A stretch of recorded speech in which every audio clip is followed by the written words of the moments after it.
बोले, हे केशु, समाधि में स्थित परमात्मा को प्राप्त हुए इसका क्या लक्षण है? वह स्थिर बुद्धि पुरुष कैसे बोलता है, कैसे बैठता है, कैसे चलता है? पहली बार अर्जुन बोल रहा है, पहला सवाल अर्जुन ने पूछा है। अब तक तो अर्जुन ज्ञान ही दे रहा था, कृष्ण को ही गीता बता रहा था कि ये होता है, ये हो जाएगा, वो हो जाएगा।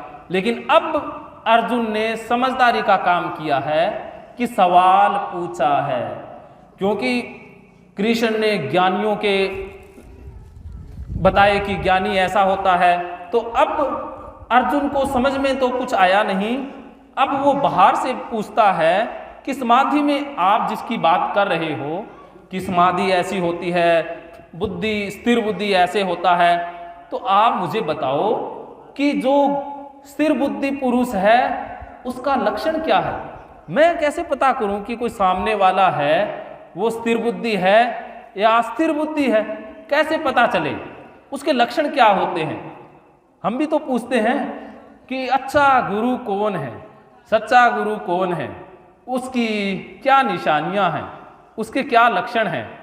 हम अर्जुन की तरह पूछते हैं कि वो कैसे बोलता है, कैसे चलता है, कैसे खाता है। हमें तो पता तो बाहर से ही चलेगा कि उसका शरीर कैसा है, कैसे कपड़े पहनता है, कितना वो ऊपर तक अपने आप को सजाता है, मालाएं पहनता है, यहाँ पर क्या करता है, उससे ही देखते हैं कि ये ज्ञानी है या अज्ञानी है। ऐसे ही हमारे सवाल हैं। अर्जुन भी यही पूछता है कृष्ण से कि कृष्ण मुझे बताओ कि समाधि में स्थित हुए पुरुष के क्या लक्षण हैं। तो अब कृष्ण क्या लक्षण बताते हैं? अर्जुन ने शरीर के लक्षण पूछे हैं कि कैसा दिखता है। श्री भगवान बोले, हे अर्जुन, जिस काल में यह पुरुष मन में स्थित संपूर्ण कामनाओं को भली भांति त्याग देता है, वह आत्मा में ही संतुष्ट रहता है, उस काल में वह स्थित प्रज्ञ कहलाता है।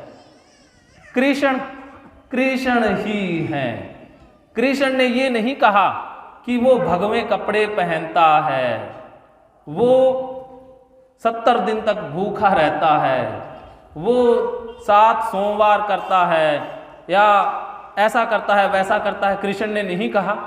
कृष्ण ने क्या कहा है कि मन में स्थित संपूर्ण कामनाओं को भली भांति त्याग देता है, अर्थात जो फल को त्याग देता है। अब वो फल के लिए कार्य नहीं करता, कामना नहीं है, इच्छा नहीं है कि मेरा कुछ भला हो जाए या किसी दूसरे का बुरा हो जाए।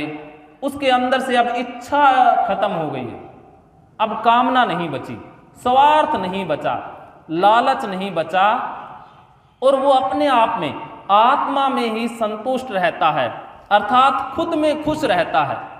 वो हर दम खुश रहता है, चेहरे से उसके खुशी, एक तेज, एक संतुष्टि निकलती है।